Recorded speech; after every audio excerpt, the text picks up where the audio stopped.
E sobre o volume que a gente estava falando, Jonathan, tem o que a ciência diz sobre o volume ideal para cada grupo? Quanto que é uma quantidade boa de volume por semana aí para os grupos musculares?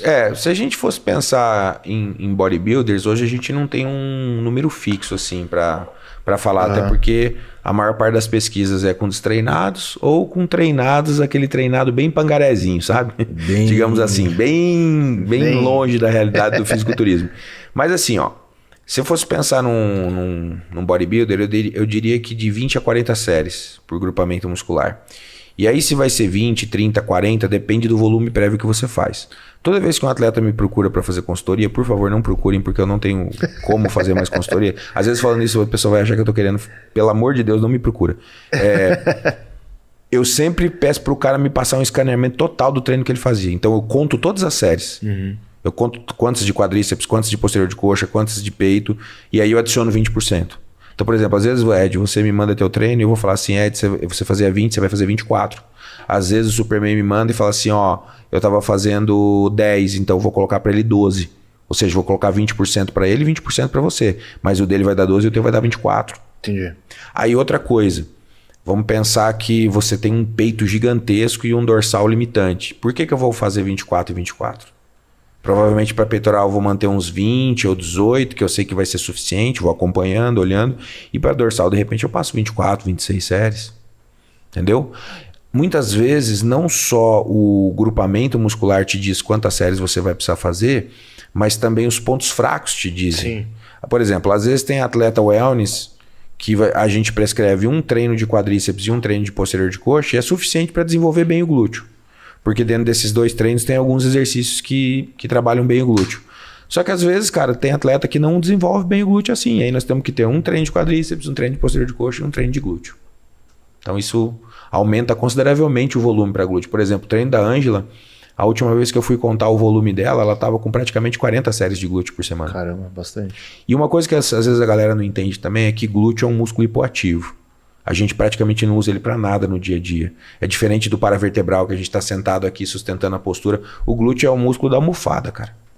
Ele não faz porra nenhuma. Então, o glúteo provavelmente é um músculo que, se você precisar dar mais estímulo, mais volume, ele suporta.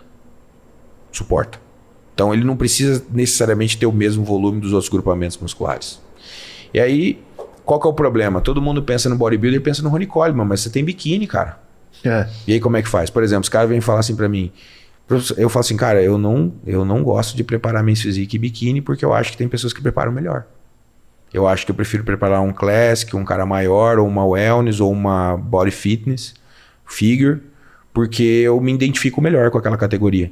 Às vezes vai ter uma menina da biquíni que você vai ter que tirar treino dela. Vou ter que tirar, vou ter que tirar quadríceps, vou ter que tirar, vou ter que fazer mais cardio, quer dizer... Nada contra, é só assim, eu me sinto mais confortável em categorias que eu posso descer o pau em tudo, entendeu? Que eu me sinto mais contente de treinar um atleta podendo explorar todos os grupamentos musculares. Mas aí é questão de gosto. Se enquadrar no padrão, tem que limitar algumas coisas. Tem. Não adianta eu deixar um mens grande e perder a linha de cintura. Então você vai ter que toda hora ficar olhando. Porra, tô perdendo a linha, daí não vai adiantar, o cara tá grandão e com a cintura grossa. Eu tenho que pensar em tudo isso. Você falou da questão do glúteo poder trabalhar mais ele porque ele não é muito ativo. A gente escuta essa história ao contrário, né? Que, por exemplo, panturrilha, antebraço, são músculos que a gente usa muito no dia a dia. A gente deve e pode treinar mais do que normal. Não seria essa... A pantu é um músculo já misto, né? A gente tem o gastro que tem ali uma mistura de fibra vermelha e fibra branca. A fibra branca, ela suporta mais carga, mais estímulos intensos, com mais dias de descanso. Já a fibra vermelha, ela suporta estímulos mais frequentes. Então, por exemplo, a maior parte dos atletas que eu prescrevo o treino, quase tem panturrilha pelo menos 3 vezes na semana.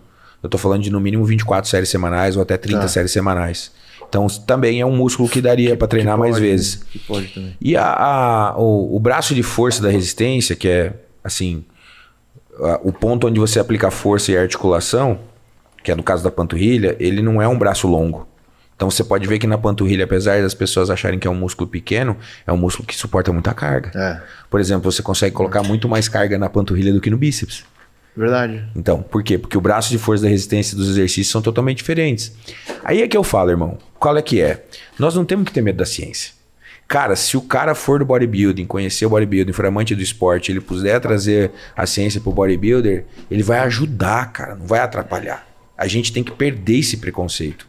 Não é só porque o cara é da ciência ou só porque o cara é da prática. Eu acho que não é por aí. Porque o cara, se você tiver experiência prática, com certeza você tem uma visão de treino muito melhor. Só que não adianta você ter só a sua experiência prática. Tem cara que vai chegar pra mim e falar assim, mas eu já competi 40 vezes. Eu falei, joga no lixo. Porque você fez as 40 vezes a mesma merda. Toda vez que você volta pra competir, você tá com o mesmo físico. Toda vez você usa diurético, toda vez você desidrata, toda vez você fica xoxo. Quer dizer, tem alguma coisa que você tá fazendo que não tá certo. E se a gente usasse a ciência a seu favor, talvez você competisse melhor a cada competição. E, cara, toda vez que você compete uma vez, é uma chance enorme de ganhar maturidade. Porque toda vez que a gente sai de uma competição, o corpo fica muito ávido. Ávido à dieta, ávido ao treino. A resposta é maravilhosa nos primeiros meses depois da competição. Todo atleta que já competiu uma vez na vida sabe o que eu tô falando. Então, eu acho que a ciência ela não tá aí para atrapalhar, ela tá aí para ajudar, cara. Basta a gente perder o preconceito. Qual que é o grande problema também? Vou ser bem real com vocês. Quando eu vou para um congresso científico, os caras olham para mim tudo com o olho torto. Porque eu sou amante de bombado. Porque eu gosto de fisiculturismo e fisiculturismo é ciência. Tem gente que pergunta se fisiculturismo é esporte, pra você ter uma ideia, tá? Pesquisadores. Só que você vê que os caras nunca entraram embaixo de uma barra, nunca agacharam, nunca... Então, o que é esse cara na fila do pão pra falar de fisiculturista? Ninguém, né? E se ele for falar de fisiculturismo, vai falar merda. Sim. Só que aí quando você pega o cara que só tem a experiência, que não tá querendo evoluir na parte técnica, também é complicado, porque vai ter uma hora que ele vai bater na trave com os atletas, cara. Vai ter uma hora que ele não vai conseguir melhorar uma Angela Borges. Sim. Uma coisa é melhorar uma Wellness, você tá começando. Pega um desafio desse, uma Angela Borges e melhorar o físico dela depois de tantos anos. Isso é um desafio. Sim. Isso é uma coisa foda do cara fazer. Pega um atleta que já competiu, ganhou tudo, e aí consegue esse cara pegar um Procard, porra. Isso é massa. Isso mostra que a parte técnica pode ajudar.